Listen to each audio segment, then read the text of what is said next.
Isang magandang gabi po sa inyong lahat, mga minamahal naming tagapakinig. Narito na naman ang inyong lingkod upang samahan kayo sa isang kwentong hahaplos at marahil ay susugat sa ating mga puso. Sabi nila, ang pag-ibig daw ay dapat ipinaglalaban. Ngunit paano kung ang kalaban mo ay hindi iba, kundi ang sarili mong karuwagan? Ating pakinggan ang kwento ni Lino at Sinag at tuklasin kung paano ang mga salitang hindi nabitawan ay maaaring maging mas masakit pa kaysa sa anumang sigaw. Ang tunog lamang ng kutsara at tinidor na tumatama sa plato ang tanging maririnig sa hapagkainan ng mga salsedo. Para kay Lino, ang katahimikang ito ay mas maingay pa kaysa sa pinakamalakas na kulog. Bawat segundo ay parang isang pagtitiis, isang paghihintay sa kidlat na alam niyang tiyak na darating. At ang kidlat na yon, gaya ng dati, ay may isang pangalan, Corazon, ang kanyang ina. Ang sinigang, basag ni Corazon sa katahimikan. Ang kanyang boses ay kalmado, ngunit may talim. Parang kulang sa asim, kulang sa buhay, parang pagkaing pang mahirap. Napayoko si Sinag, ang asawa ni Lino, na para bang ang mga salita ng kanyang biyenan ay isang mabigat na kamay na pumipilit sa kanyang baba. Nakita ni Lino ang bahagyang panginginig ng kamay nito habang hawak ang kutsara. Sa loob ng 3 taon nilang pagsasama, sanay na dapat sila. Pero alam ni Lino na ang sugat, gaano man kadalas, ay laging sariwa ang sakit. Gusto niyang magsalita. Gusto niyang sabihin na, "Ma, masarap ang luto ni Sinag. Pakiusap, tigilan niyo na." Ngunit ang mga salita ay naipit sa kanyang lalamunan, hinarangan ng isang pader ng takot na matagal na niyang hindi magiba. Ang takot na suwayin ng ina, ang takot sa gulo. Sa susunod, Sinag, subukan mong magtanong-tanong, patuloy ni Corazon. Hindi man lang tumitingin sa manugang.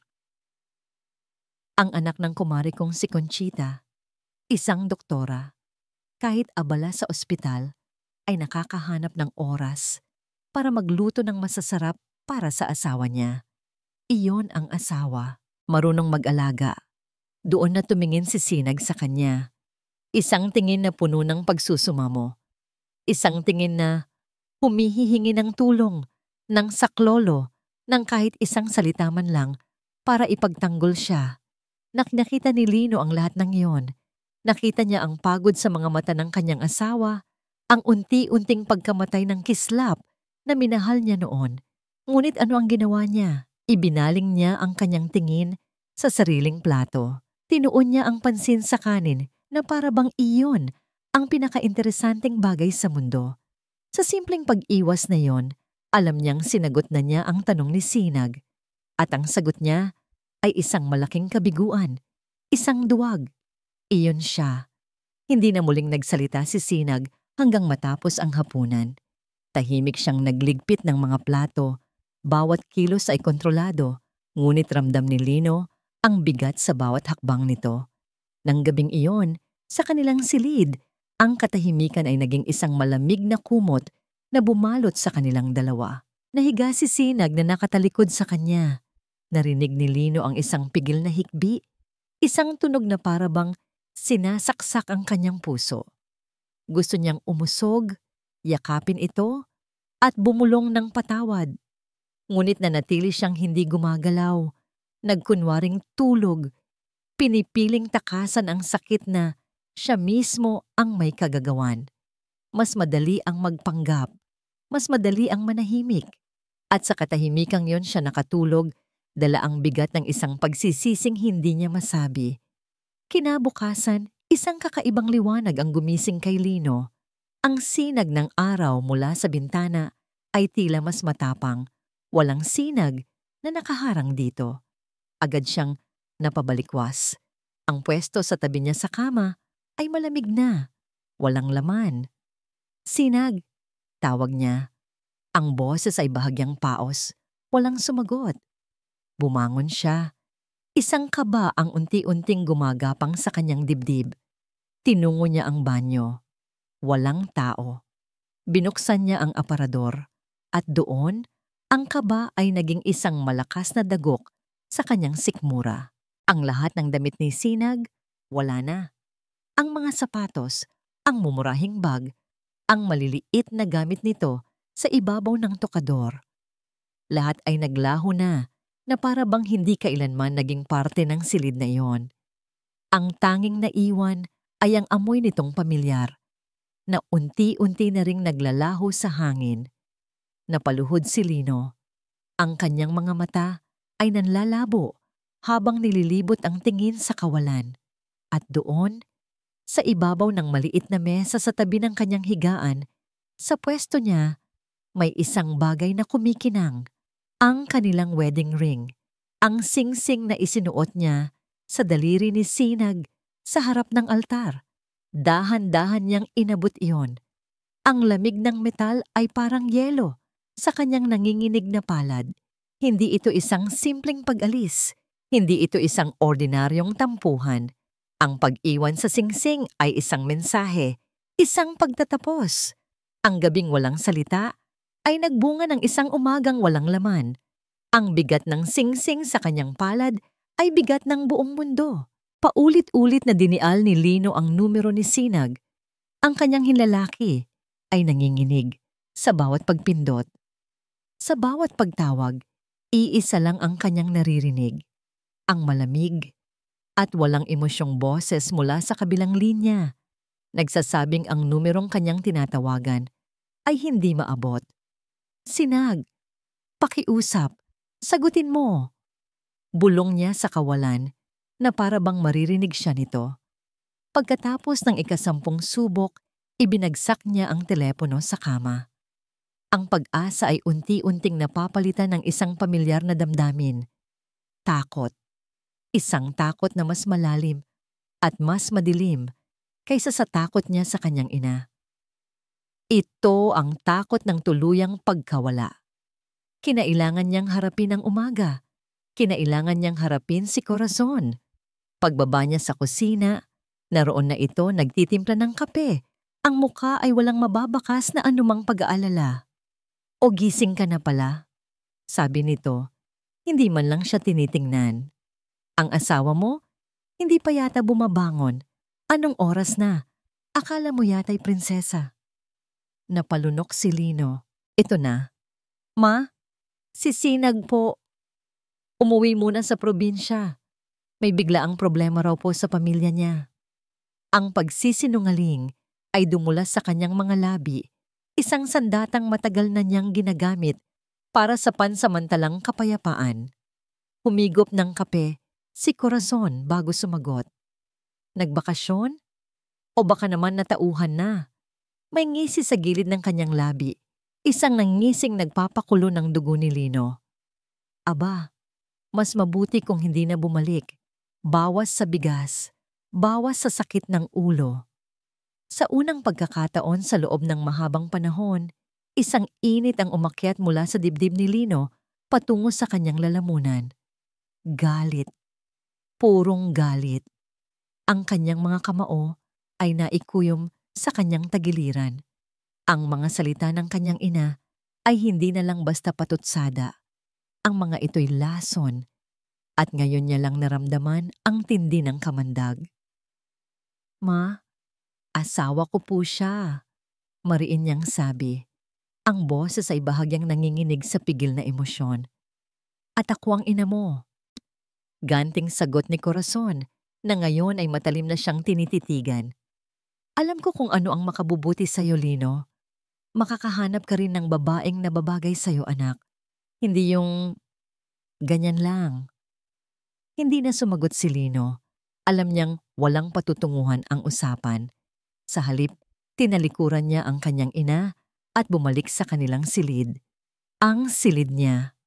Ang bawat sulok ng kwarto ay sumisigaw ng alaala ni Sinag. Naalala niya ang gabi bago sila ikasal sa isang mumurahing kainan. Habang hawak niya ang kamay nito. Pangako, Sinag, hindi kita pababayaan. Aalagaan kita. Naalala niya ang kislap sa mga mata nito nang maniwala ito sa kanya. Isang kasinungalingan. Lahat ay kasinungalingan. Naalala niya ang mga gabing umiiyak ito ng tahimik at ang tanging ginawa niya ay magtalukbong ng kumot. Naalala niya ang mga birong walang lasa ng kanyang ina na tinatawanan lang ni Sinag kahit kitang-kita niya ang sakit sa likod ng mga ngiti nito. Siya dapat ang kalasag nito, ngunit siya pa ang nagbigay daan sa mga panang sumusugat dito. Hindi na niya kaya ang manatili lang sa bahay na yon, sa kulungang yon ng pagsisisi. Kailangan niyang kumilos. Kailangan niyang hanapin si Sinag. Isang lugar lang ang pumasok sa kanyang isip. Ang lugar kung saan ito mas masaya. Kung saan mayroon itong mga kaibigan. Ang lugar kung saan ito nagiging si Sinag, hindi lang ang manugang ni Corazon. Nagmamadali siyang kinuha ang kanyang wallet at susi. Paglabas niya ng silid, natanaw niya ang kanyang ina sa sala. "Saan ka pupunta?" tanong nito. Nakataas ang isang kilay. "Sa trabaho ni Sinag," sagot niya. Diresto sa mga mata nito. "At anong gagawin mo doon? Mag-eskandalo? Hahabulin mo ang babaeng iyon na kusang umalis?" Hindi siya sumagot. Nagpatuloy lang siya sa paglalakad. Bawat hakbang ay mas mabigat, ngunit mas may direksyon. Ang mga salita ng kanyang ina ay humahabol sa kanya, ngunit sa unang pagkakataon, pinili niyang huwag lumingon. Huminto ang kanyang motor sa tapat ng isang malaki at bakal na tarangkahan. Sa itaas, nakapinta ang mga salitang hibla ng pangarap, ang paggawaan ng mga damit, ang sinulid ng mga pangarap. Napangiti siya ng mapait. Dito tinatahi ni Sinag ang mga pangarap na siya mismo ang sumisira. Pinatay niya ang makina. Ang ingay ng kalsada ay biglang nawala. Napalitan ng malakas na kabog ng kanyang dibdib. Puno ng kaba. Bumaba siya ng motor. Hindi niya alam kung ano ang sasabihin. Hindi niya alam kung sino ang hahanapin. Hindi niya alam kung anong katotohanan ang naghihintay sa kanya sa likod ng tarangkahang yon. Ngunit isang bagay ang sigurado. Kailangan niyang malaman. Ang dagundong ng daan-daang makinang panahi ang sumalubong kay Lino pagpasok niya sa hibla ng pangarap. Ang amoy ng tela at sinulid ay nanunuot sa hangin. Ito ang mundo ni Sinag, isang mundong abala, maingay, at puno ng buhay. Isang mundong hindi niya kailanman pinasok hanggang ngayon. Pakiramdam niya'y lahat ng mata ay nasa kanya. Isang lalaking hindi pamilyar, isang estranghero sa kanilang teritoryo.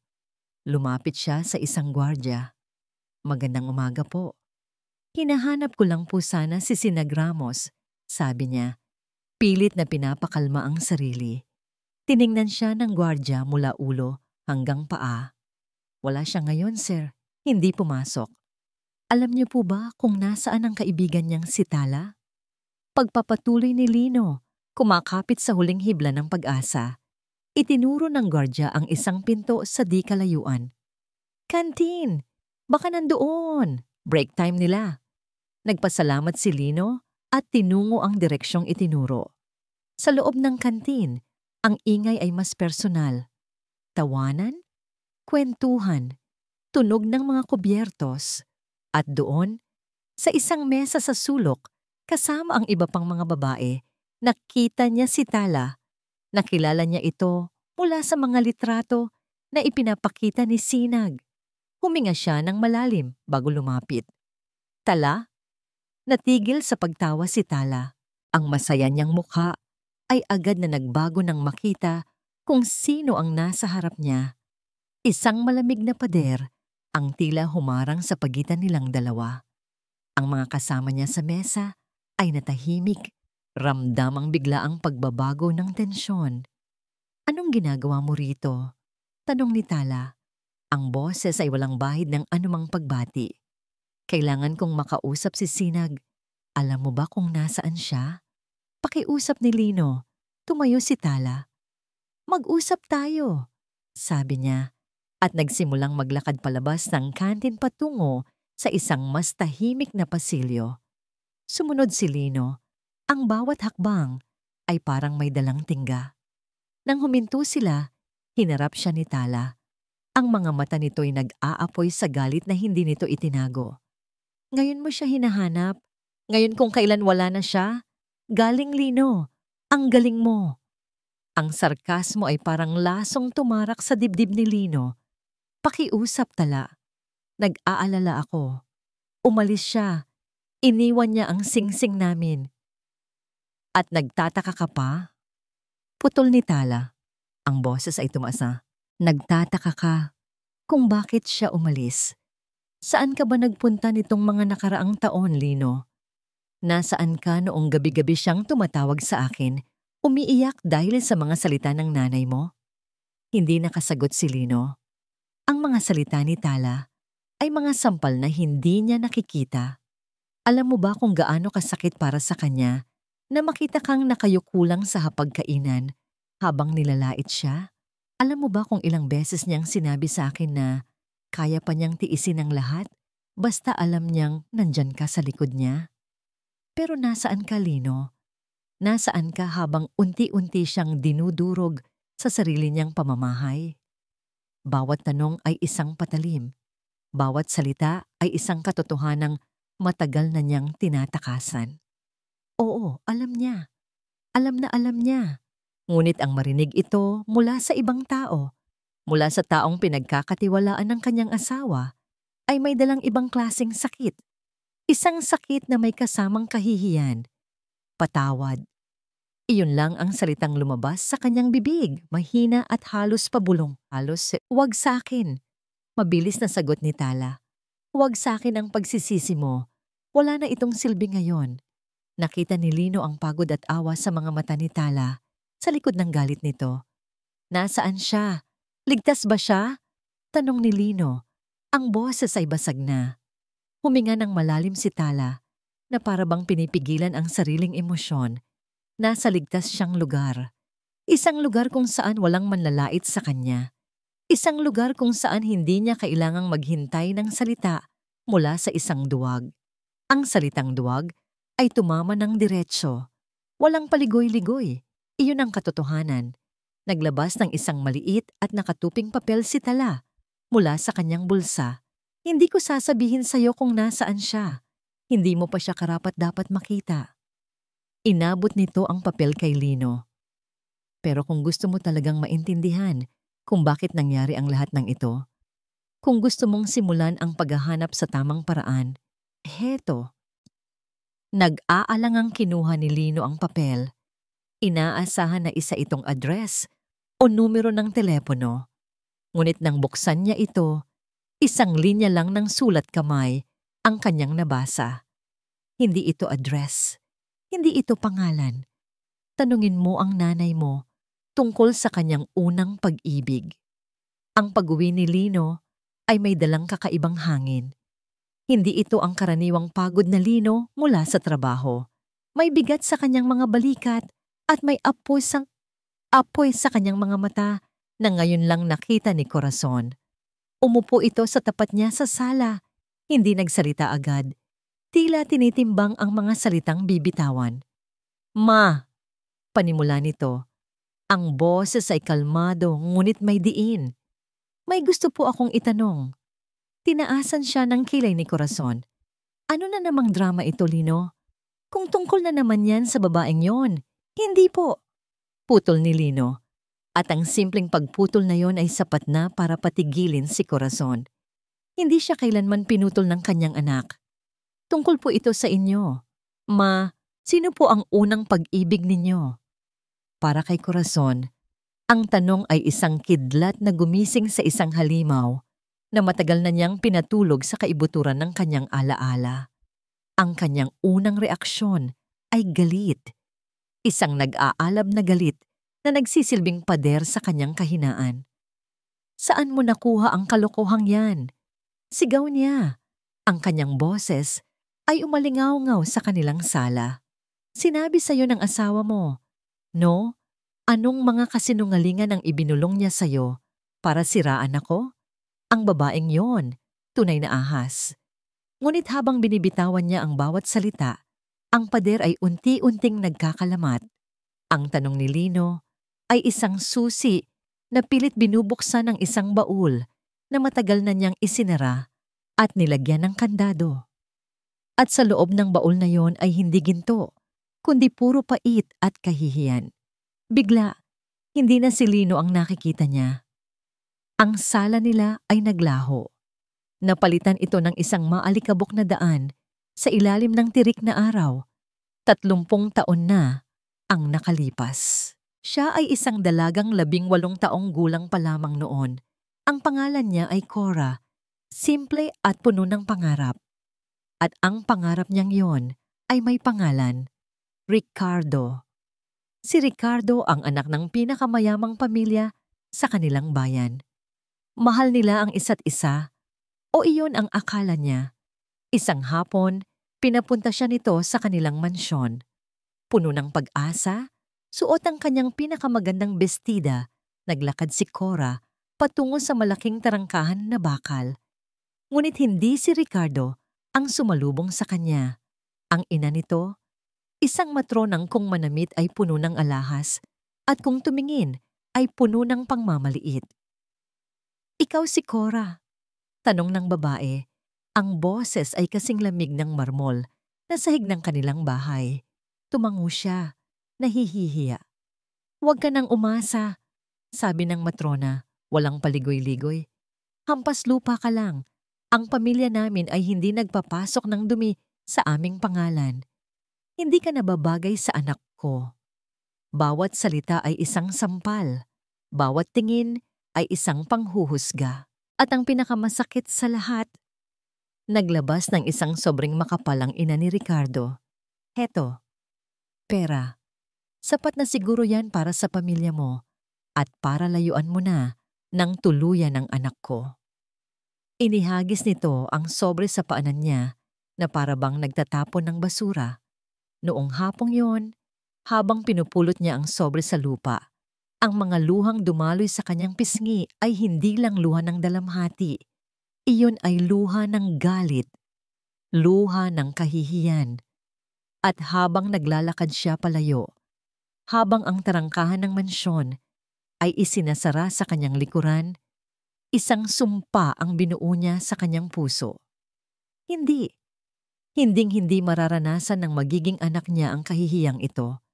Papalakihin niya ito ng maayos, bibigyan ng magandang buhay, at sisiguraduhin niyang ang mapapangasawa nito ay mula sa isang pamilyang karespe-respeto, isang babaeng mag-aangat sa kanilang pangalan.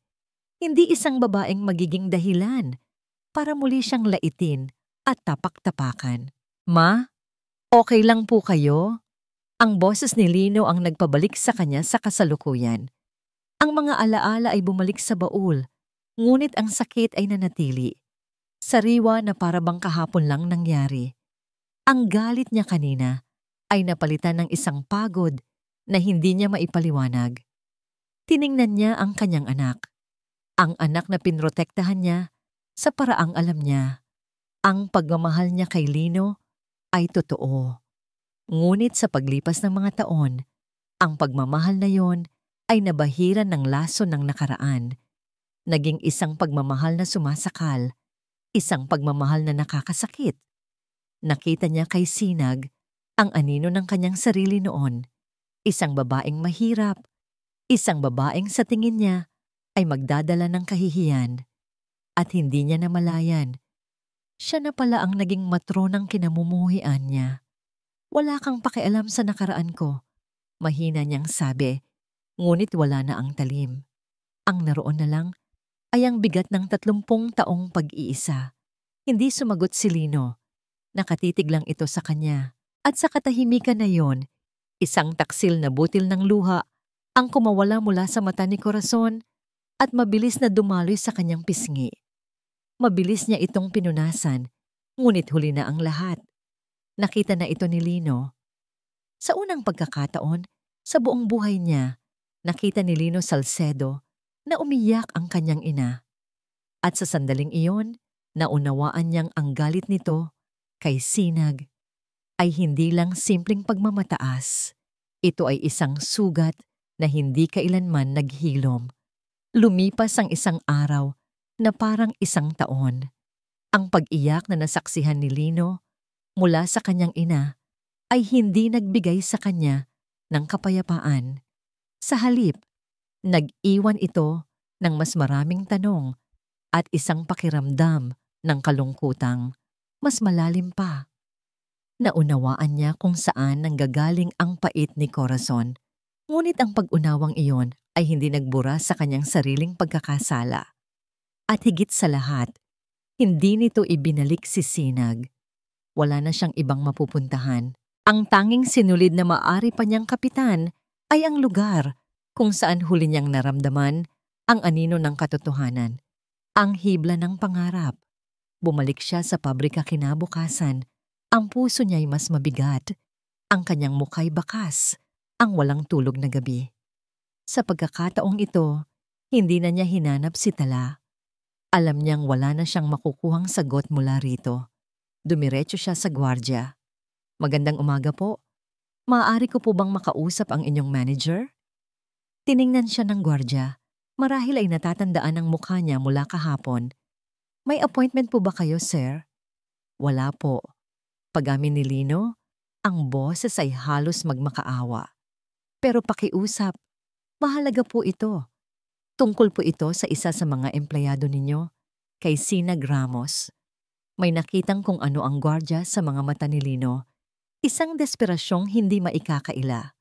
Tumango ito at nagsalita sa intercom.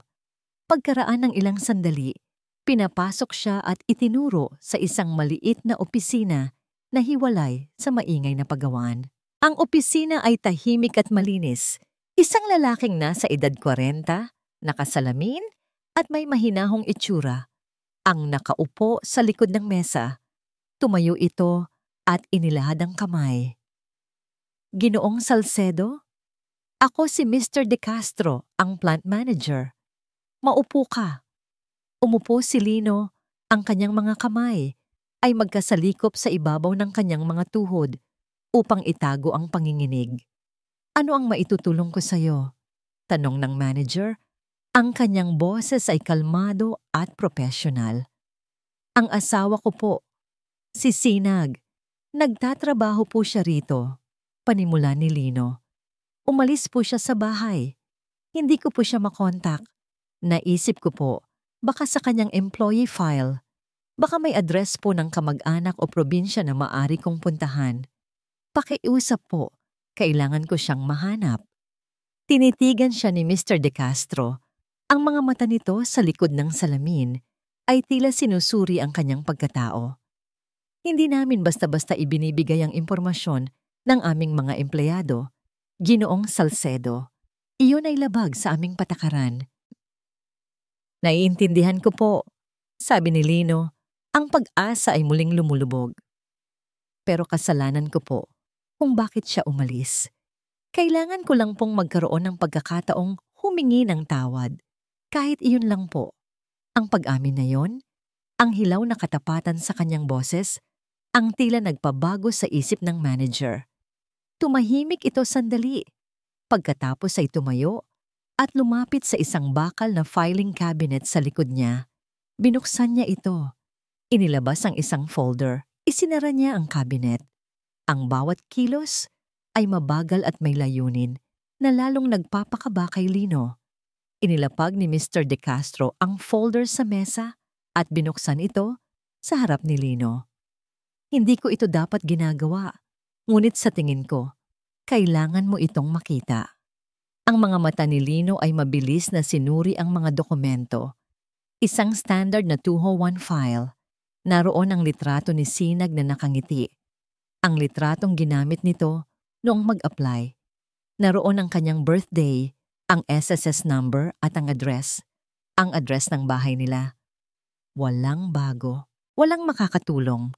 Nang akmang magsasalita na si Lino para magpasalamat na lang sa abala, itinuro ng manager ang isang bahagi ng isang form. Tingnan mo ito. Ang heading ng kahon ay, "In case of emergency, please contact." Binasa ni Lino ang nakasulat. Ang kanyang noo ay kumunot sa pagkalito. Hindi ang pangalan niya ang naroon. Hindi rin pangalan ng ina ni Sinag na alam niyang matagal nang pumanaw. Pangalan, Dato Ramos. Relasyon, ama. Sino po si Dato Ramos? Tanong ni Lino. Walang kamalay-malay. Isang bahagyang ngiti ang gumuhit sa labi ni Mr. De Castro. Isang nangiting hindi masaya, kundi puno ng kahulugan. Iyan ang tanong, Ginoong Salcedo. At iyan din ang sagot. Hindi ko po maintindihan. Huminga ng malalim si Mr. De Castro bago bitawan ang mga salitang gigiba sa mundo ni Lino. Hindi lang basta-bastang Ramos si Sinag. Ang buo niyang pangalan ay Sinag Ramos, ang kaisa-isang anak ng chairman ng Ramos Textile Corporation, ang may-ari ng mismong pabrikang ito.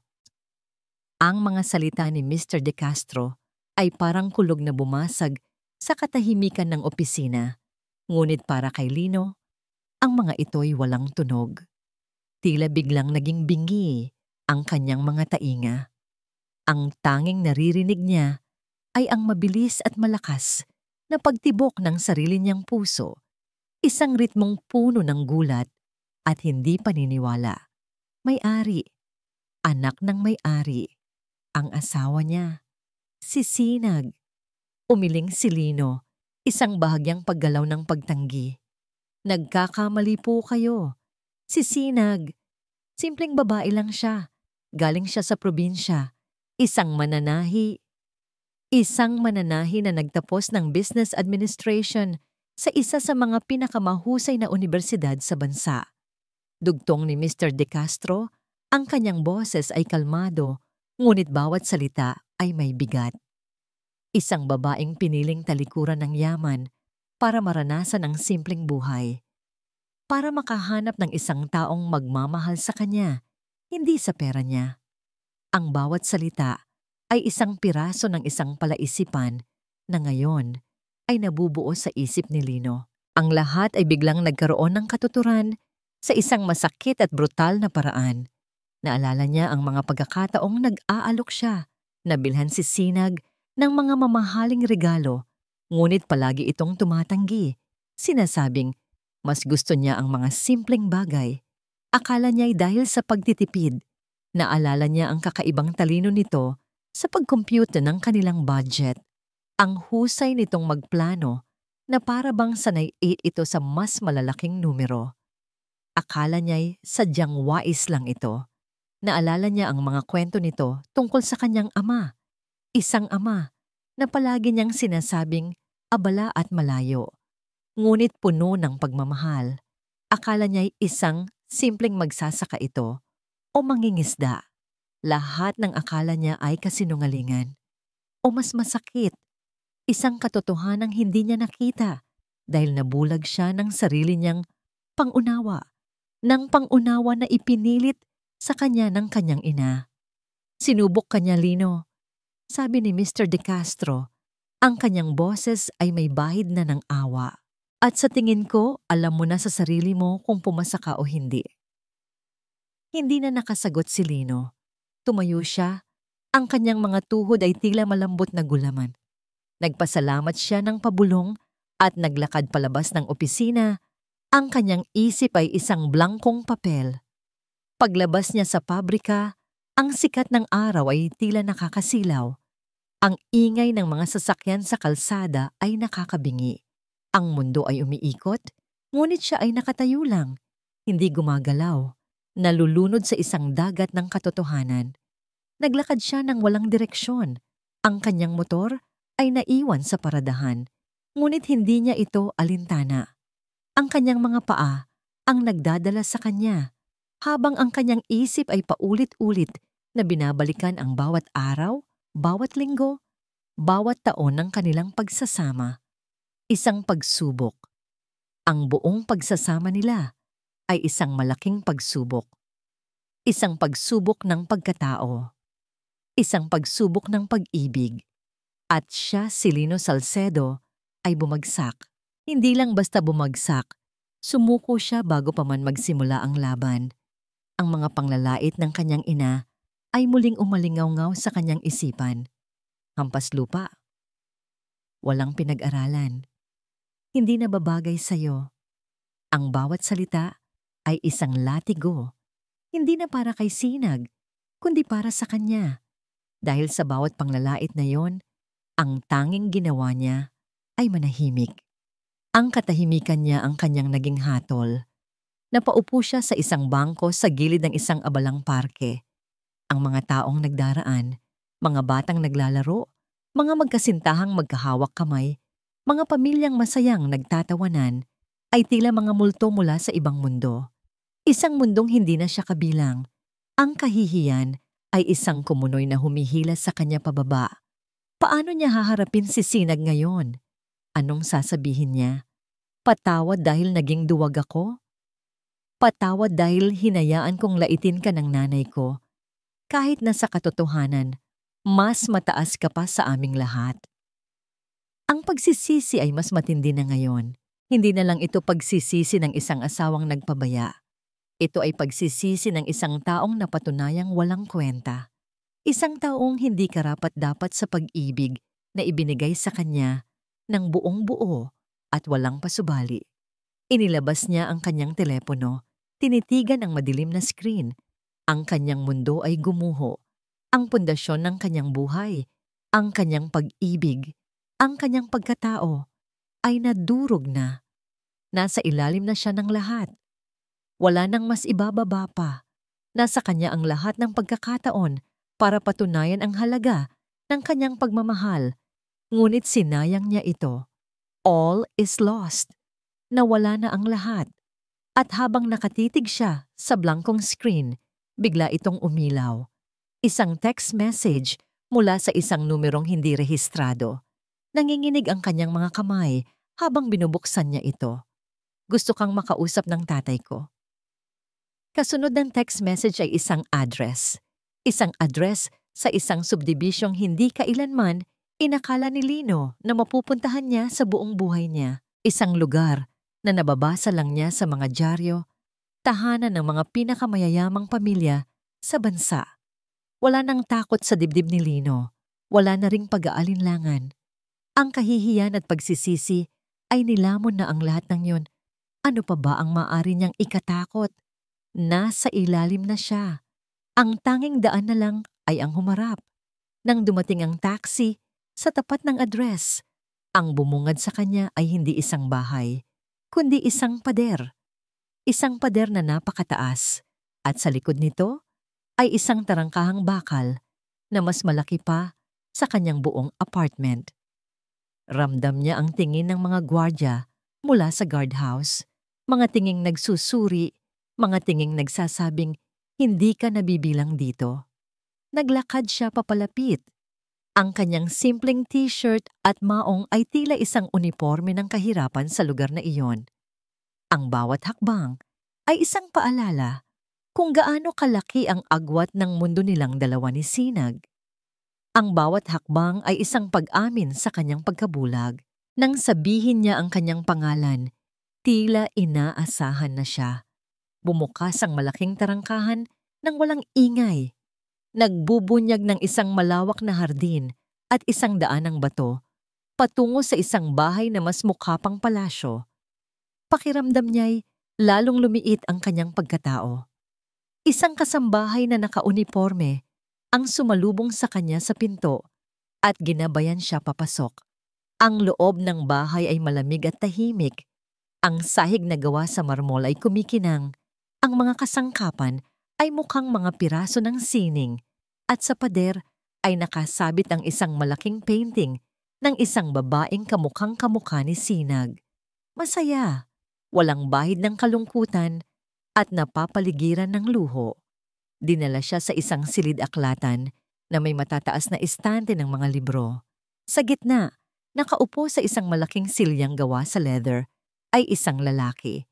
Nakatalikod ito sa kanya, nakatingin sa bintanang salamin na tanaw ang buong hardin.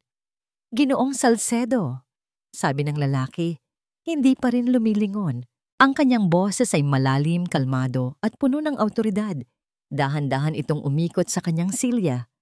Siya si Datu Ramos, Ang kanyang muka ay pamilyar mula sa mga business magazine. Ngunit sa personal, ang kanyang presensya ay mas may bigat. Walang galit sa mga mata nito. Walang pagbabanta. Ang naroon ay isang bagay na mas masakit para kay Lino. Pagkadismaya. Maupo ka.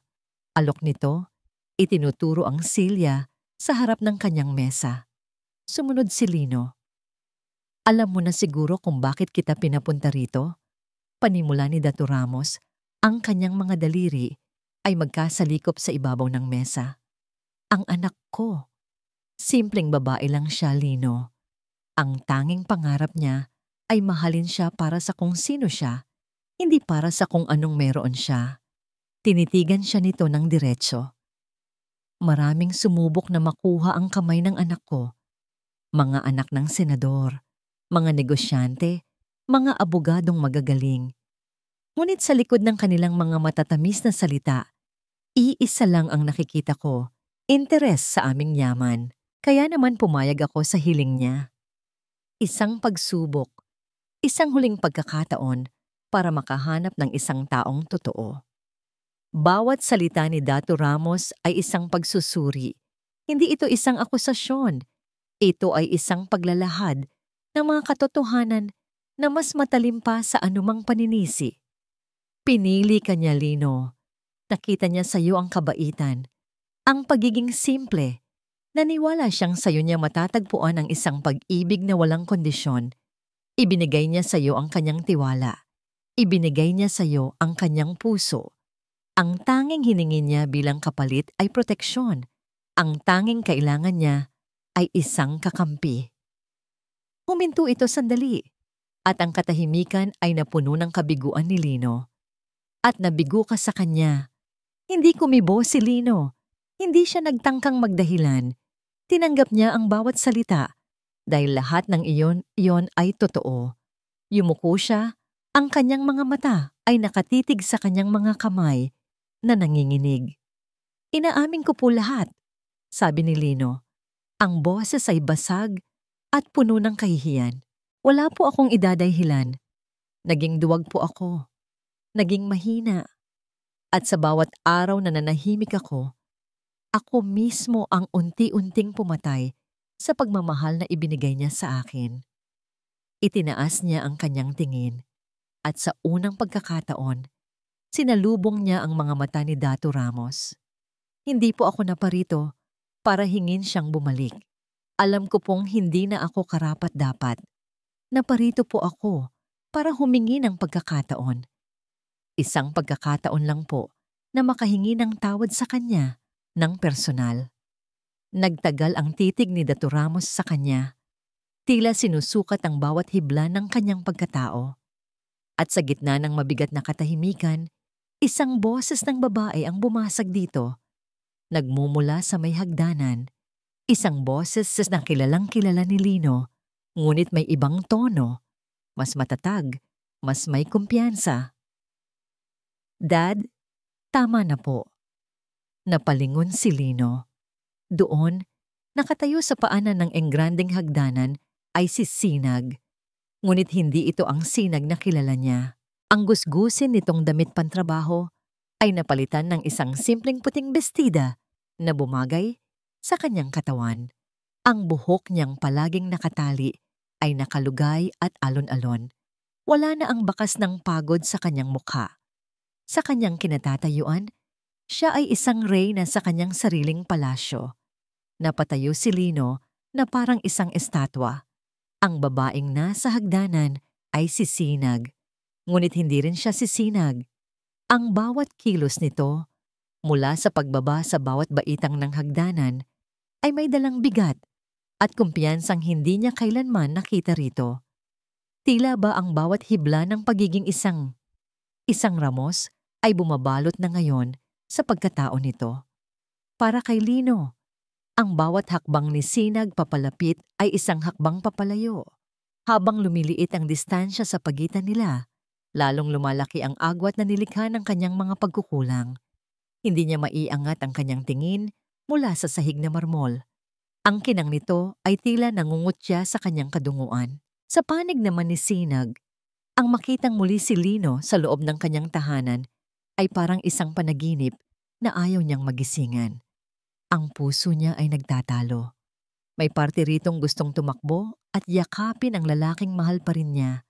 Ngunit may parte ring sumisigaw, nagpapaalala sa lahat ng sakit, sa lahat ng gabing puno ng luhang walang nakakita. Nakita niya ang pagsisisi sa mukha nito, ang kahihiyan sa mga mata nito, at alam niyang totoo iyon. Ngunit sapat na ba? Tumayo si Dato Ramos. "Iiwan ko muna kayo," sabi nito. Isang banayad na utos na mag-usap sila. Lumakad ito palabas patungo sa hardin, nag-iwan ng isang katahimikang mas maingay pa kaysa sa anumang sigaw. "Sinag." Basag ni Lino sa katahimikan. Ang pangalan nito ay parang isang dasal sa kanyang mga labi. "Patawad." Iyon lang, 2 salita. Ngunit sa 2 salitang iyon, nakapaloob ang bigat ng 3 taong puno ng pananahimik. Hindi agad sumagot si Sinag. Ang kanyang mga kamay ay bahagyang naikuyom sa kanyang tagiliran. "Para saan, Lino? Sa aling patawad?" tanong niya. Ang kanyang boses ay hindi galit kundi pagod. "Para sa mga salita ng nanay mo na hindi mo sinagot? O para sa mga gabing nagkunwari kang tulog habang umiiyak ako sa tabi mo?" Bawat tanong ay tumusok sa puso ni Lino. "Sa lahat," sagot niya. Ang boses ay nanginginig. "Patawad sa lahat." Nang akma siyang hahakbang papalapit, isang malakas na kalabog mula sa pinto ang bumasag sa kanilang sandali. Isang boses na puno ng galit ang umaling-awngaw sa buong mansyon. "Lino, anak, nasaan ka? Huwag kang mag-alala. Nandito na si Mama para iligtas ka." Si Corazon. Paano siya nakarating dito? Sa likod nito ay 2 gwardya na pilit siyang pinipigilan. Pumasok siya na parang isang bagyo. Ang kanyang mga mata ay nanlilisik at agad na dumapo ang tingin kay Sinag. "Ayan ka lang pala, ahas ka," sigaw ni Corazon. Pilit na kumakawala sa mga gwardya. "Anong ginawa mo sa anak ko?" Nilason mo ang isip niya. Mang-aagaw, mukhang pera. Automatikong napayuko si Lino. Isang reaksyon na nakasanayan na ng kanyang katawan. Ngunit sa pagkakataong ito, may nag-iba. Nang makita niyang ang mga masasakit na salita ay ibinabato na naman kay Sinag, hindi sa kanilang simpleng apartment, kundi dito mismo sa tahanan nito, isang apoy ang biglang nag-alab sa loob niya. Ang apoy ng pagiging tama. Ang apoy ng pagiging isang asawa. Bago pa man makalapit si Corazon, mabilis na humakbang si Lino. Ngunit hindi para magtago sa likod ni Sinag. Humarang siya sa harap nito. Ginawa niyang kalasag ang sarili niyang katawan. "Tama na, Ma." Ang sigaw ni Lino ay napakalakas, puno ng awtoridad, na ngayon lang narinig ng lahat mula sa kanya. Maging si Corazon ay natigilan. "Anak?" Sabi ko. "Tama na." Ulit ni Lino, mas matatag, mas malakas. Hinarap niya ang kanyang ina. Ang kanyang mga mata ay hindi na nagpapakita ng takot, kundi ng isang matinding determinasyon. Walang kasalanan si Sinag. Kung mayroon mang dapat sisihin dito, ako yon. Ako. Itinuro niya ang sarili. Ako ang naging duwag. Ako ang hinayaan kang saktan siya. At kayo, Ma, mali kayo. Mali ang lahat ng sinabi ninyo tungkol sa kanya. Mali ang lahat ng panghuhusga ninyo. Gulat ang mababakas sa mukha ni Corazon. "Lino, ano bang pinagsasasabi mo? Binulag ka na ng babaeng yan." "Hindi, Ma. Ngayon lang ako naging malinaw." Sigaw ni Lino pabalik. "Ang babaeng tinatawag ninyong hampas lupa ay mas marangal pa sa ating dalawa. At hinding-hindi ko nahahayaang may isa pang masakit na salitang lalabas sa bibig ninyo laban sa kanya." Si Sinag, na nakatayo sa likod ni Lino, ay napahawak sa kanyang bibig. Ang kanyang mga mata ay nanlalabo sa mga luhang hindi niya inaasahan. Ito, Ito ang Lino na matagal na niyang hinintay. Ngunit si Corazon ay hindi pa tapos. At sino ka para pagsabihan ako ng ganyan? Sigaw nito, ang galit ay napalitan ng pagkasuklam. Para lang sa isang babaeng walang halaga. Ginang Salcedo! Isang kalmadong boses ang pumutol sa lahat. Si Dato Ramos ay muling pumasok mula sa hardin. Ang kanyang presensya ay agad na nagpatahimik sa buong silid. Lumakad ito at tumayo sa tabi ni Sinag. Ipinatong ang kamay sa balikat ng kanyang anak. Tiningnan niya si Corazon ng diretso sa mata. Ang kanyang tingin ay malamig at matalim. Ako ang ama ng babaeng tinatawag mong walang halaga. Ang mga salita ni Dato Ramos ay parang isang malakas na sampal ng katotohanan sa mukha ni Corazon. Ang lahat ng kulay ay tila nawala sa kanyang mukha. Ang galit sa kanyang mga mata ay napalitan ng gulat, pagkalito, at isang bagay na hindi pa nakikita ni Lino roon dati. Takot. Tiningnan niya si Sinag mula sa simpleng bestida nito hanggang sa paraan ng pagkakatayo nito sa tabi ng makapangyarihang lalaki. Pagkatapos ay ibinalik niya ang tingin kay Dato Ramos, ang pangalan nito ay biglang umalingaw-ngaw sa kanyang isipan. Isang pangalang nababasa sa mga dyaryo, isang pangalan na katumbas ng yaman at kapangyarihan. At sa wakas, tiningnan niya ang sarili niyang anak, si Lino, na nakatayong matatag sa pagitan nilang dalawa. Ang kastilyo ng kayabangan na binuo ni Corazon sa loob ng 30 taon ay gumuho sa isang iglap. Ang mga batong pundasyon nito, ang kanyang pait, ang kanyang mga prinsipyo, ang kanyang pagmamatigas, ay naging abo. Wala siyang masabi. Ang kanyang bibig ay bumubukas at sumasara. Ngunit walang salitang lumalabas. Napahawak siya sa kanyang dibdib na para bang kinakapos ng hangin. Isang kasambahay ang mabilis na lumapit na may dalang isang basong tubig. Si Lino, sa kabila ng lahat, ay nakaramdam ng awa para sa kanyang ina. Lumapit siya rito. "Ma," mahina niyang sabi. Hindi galit, hindi panunumbat. "Umuwi na po muna tayo." Hinayaan ni Corazon ang sarili na alalayan ni Lino palabas ng mansyon. Ang dating parang isang leon na pumasok ay naging isang maamong tupa na ngayong lumalabas. Bago sila tuluyang makalabas, lumingon si Lino kay Sinag. Ang kanilang mga mata ay nagtagpo. Walang salitang namutawi, ngunit sa tingin na iyon, isang buong aklat ng mga hindi masabing emosyon ang naiparating. Nang mawala na sila sa paningin, bumagsak ang mga balikat ni Sinag. Ang lakas na ipinakita niya kanina ay biglang naglaho, napalitan ng bigat ng lahat ng nangyari. Niyakap siya ng kanyang ama. "Anak, tapos na!" Bulong ni Dato Ramos. "Hindi pa po, Dad," sagot ni Sinag. Ang boses ay basag. "Ngayon pa lang po kami magsisimula." Kinagabihan, nagbalik si Lino, mag-isa. Naghintay siya sa labas ng tarangkahan, hindi naglakas loob na pumasok hanggat hindi siya pinapapasok. Si Sinag mismo ang sumalubong sa kanya. Sa pagkakataong ito, hindi sa engrandeng sala, kundi sa hardin, sa ilalim ng liwanag ng buwan at mga bituin. Umupo sila sa isang bangkong bato. May pagitan sa kanilang dalawa, matagal na katahimikan. "Salamat," basag ni Sinag. Nag-angat ng tingin si Lino. "Para saan?" "Para kanina," sabi ni Sinag. "Sa pagtayo mo para sa akin. Matagal ko yung hinintay." May pait sa kanyang huling mga salita, ngunit meron ding bahid ng kaluwagan. Napayuko si Lino, nilalaro ang sariling mga daliri. "Patawad, Sinag. Patawad dahil ngayon ko lang nagawa. Patawad dahil hinayaan kong umabot sa ganito." Muli niyang tiningnan ng asawa. Ang kanyang mga mata ay puno ng isang kalinawan at katapatang ngayon lang nakita ni Sinag. "Hindi ko hinihiling na bumalik ka sa akin.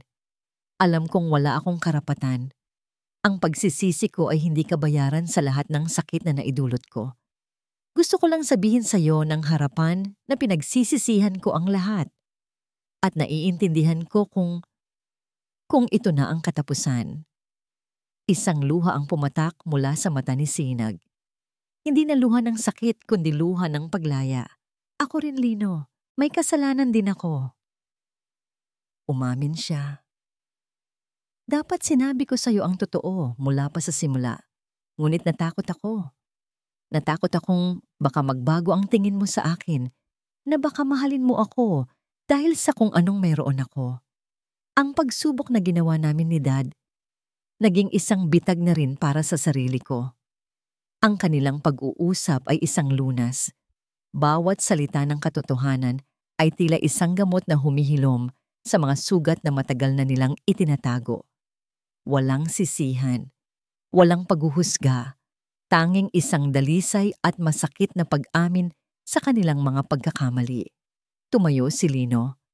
Alam niyang oras na para umalis. Mag-iingat ka, Sinag. Nang akma na siyang tatalikod, nagsalita si Sinag. Ang kanyang boses ay mahina, ngunit malinaw sa katahimikan ng gabi. Lino. Huminto siya at lumingon. May isa lang akong tanong, sabi ni Sinag. Ang kanyang mga mata ay nakatitig sa kanya, tila binabasa ang kanyang kaluluwa. Kung sakaling hindi mo nalaman ang totoo, kung nanatili akong isang simpleng mananahi sa paningin mo, tatayo ka pa rin ba para sa akin tulad ng ginawa mo kanina? Lumipas ang 3 buwan. Para kay Lino, ang mga buwan na yon ay isang muling pagsilang. Umalis siya sa bahay ng kanyang ina at umupa ng isang maliit ngunit malinis na apartment. Isang lugar na matatawag niyang sarili niya. Ang katahimikan dito ay hindi mabigat at nakakabingi. Ito ay payapa. Nakahanap siya ng isang maayos na trabaho bilang isang ahente sa isang maliit na kumpanya. Hindi malaki ang sahod, ngunit sapat. At ang pinakamahalaga, galing ito sa sarili niyang pawis. Sa bawat araw na lumilipas, unti-unti niyang binubuo muli ang kanyang pagkatao. Hindi bilang anak ni Corazon o asawa ni Sinag, kundi bilang si Lino. At sa prosesong yon, unti-unti ring nanunumbalik si Sinag. Hindi sila nagkabalikan agad. Sa halip, ginawa nila ang isang bagay na dapat ginawa nila sa simula pa lang. Nag-date sila. Nagkilala sila muli na walang mga lihim, walang mga pagsubok.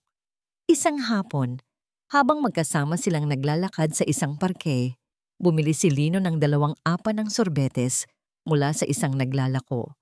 Inabot niya ang isa kay Sinag. Naalala mo ba noong una kitang niyayang kumain nito? Sabi mo, wag na. Mag-iipon na lang tayo. Sabi ni Lino, isang mapait na ngiti ang gumuhit sa kanyang labi. Ngumiti rin si Sinag, ngunit ang ngiti niya ngayon ay totoo na. Kasi noon, ang pag-iipon ay paraan ko para patunayan sa sarili ko na kaya kong mabuhay ng simple. Ngayon, tiningnan niya si Lino. Ngayon, gusto ko na lang kumain ng sorbetes kasama ka. Umupo sila sa isang bangko, pinapanood ang mga batang naghahabulan. Ang kanilang kwentuhan ay simple, tungkol sa trabaho, sa mga nakakatawang nangyari sa araw nila, sa mga pangarap na simple at abot kamay. Nakita ni Sinag ang pagbabago kay Lino. Ang kanyang mga mata ay mayroon ng kumpiyansa. Hindi na ito yumuyuko kapag nagsasalita. Ang kanyang mga desisyon, gaano man kaliit, ay buo na. Ito na ang lalaking pinangarap niya. Isang lalaking hindi perpekto, ngunit buo. Nang ihatid ni Lino si Sinag pauwi sa mansyon, isang lugar na hindi na niya kinatatakutan, isang pakete ang nakita niya sa tapat ng pinto ng kanyang apartment. Isa itong simpleng kahon na karton na walang pangalan ng nagpadala. Nang buksan niya ito sa loob, ang laman ay isang polong puti na nakatupi ng maayos. Ang tahi nito ay perpekto, pulido at malinis. Alam niya, kung kaninong mga kamay ang gumawa nito. Sa ilalim ng damit, may isang maliit at nakatuping papel. Isang salita lang ang nakasulat dito. Sa isang pamilyar, ngunit nanginginig na sulat kamay. Patawad. Hindi napasigaw sa tuwa si Lino. Hindi rin siya napaiyak. Sa halip, isang tahimik na pagtanggap ang dumaloy sa kanyang puso. Isang pag-unawa na ang sugat, gaano man kalalim, ay maaaring maghilom. Kinuha niya ang polo. May amoy ito ng kanilang bahay, ng tela, at ng isang pag-asang hindi niya inakalang muli niyang mararamdaman. Kinabukasan, sinundo niya si Sinag. Hindi niya sinabi kung saan sila pupunta. Dinala niya ito sa isang tagong lugar sa may dalampasigan kung saan sila unang nagkakilala. Habang papalubog ang araw, hinarap niya ito. Naalala mo yung huling tanong mo sa akin sa hardin ninyo? Panimulan niya. Tumango si Sinag. Ang kanyang mga mata ay naghihintay. Kung mananatili ka bang isang simpleng mananahi, kung tatayo pa rin ba ako para sa'yo, pagpapatuloy ni Lino. Hinawakan niya ang dalawang kamay nito. Ang kanyang hawak ay mahigpit at puno ng katiyakan. Ang sagot ay oo. Tiningnan niya ito ng diretso sa mata. Walang pag-aalinlangan. Oo, Sinag. Dahil natutunan ko na ang leksyon ko sa pinakamasakit na paraan. Ang problema ay hindi kung sino ka o kung anong mayroon ka. Ang problema ay kung sino ako noon. Isang duwag na nagtatago sa anino ng kanyang ina. At hinding-hindi na ako babalik sa pagiging ganoong tao kahit ano pa ang mangyari. Inilabas niya mula sa kanyang bulsa ang isang pamilyar na bagay, ang wedding ring na iniwan ni Sinag sa kanilang silid. Hindi ko hinihiling na isuot mo ito ngayon, sabi niya. Gusto ko lang malaman mo na handa na ako. Handa na akong maging asawang karapat-dapat sa'yo. Handa na akong buuin muli ang mga pangarap na sinira ko. Hibla sa bawat hibla. Tumingin si Sinag sa singsing. Pagkatapos ay sa mga mata ni Lino. Nakita niya roon ang katotohanan. Ang pagmamahal na hinanap niya ay naroon pa rin. Ngunit ngayon, ito'y mas matatag, mas dalisay, at sinubok na ng apoy. Hindi niya kinuha ang singsing. Sa halip, hinawakan niya ang kamay ni Lino na may hawak nito at pinagsiklop ang kanilang mga palad. Sabay nating bubuuin, bulong niya. Magkahawak kamay nilang pinanood ang paglubog ng araw. Ang kinabukasan ay hindi pa tiyak. Marami pang sugat na kailangang gamutin at marami pang tiwalang kailangang muling buuin. Ngunit sa pagkakataong ito, haharapin nila ito ng magkasama. Dala ang isang pag-ibig na mas matibay dahil nasubok at isang pag-asa na kasing liwanag ng mga bituin na unti-unting lumilitaw sa kalangitan. At dito po nagtatapos ang ating kwento. Ang tunay na halaga ng isang tao ay hindi nasusukat sa yaman o katayuan sa buhay, kundi sa tibay ng kanyang puso at sa tapang na ipaglaban ang tama at ang minamahal. Minsan, ang pinakamalaking laban na kailangan nating harapin ay ang laban sa ating sariling mga takot at kahinaan. At sa pag-ibig, ang kapatawaran ay hindi paglimot sa nakaraan, kundi isang pangakong hindi nahahayaang maulit ang sakit sa hinaharap. Maraming salamat po sa inyong walang sawang pagsubaybay.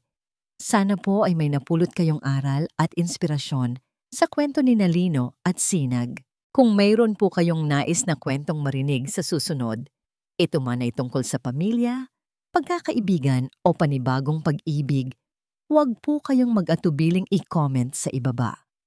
Ang inyong mga mungkahi ay napakahalaga po sa amin. Hindi dito nagtatapos ang ating paglalakbay. Marami pa pong kwentong kasing ganda at mas puno ng aral dito sa aming channel. Kung nagustuhan niyo ang kwentong ito, i-like, i-share sa pamilya at mga kaibigan, at mag-subscribe na rin para lagi kayong updated sa mga susunod pa naming kwento. I-click niyo ang notification bell para kayo ang unang makarinig kapag may bago kaming upload. Pagpalain po kayo ng Panginoon, kayo at ang inyong buong pamilya. Hanggang sa muli.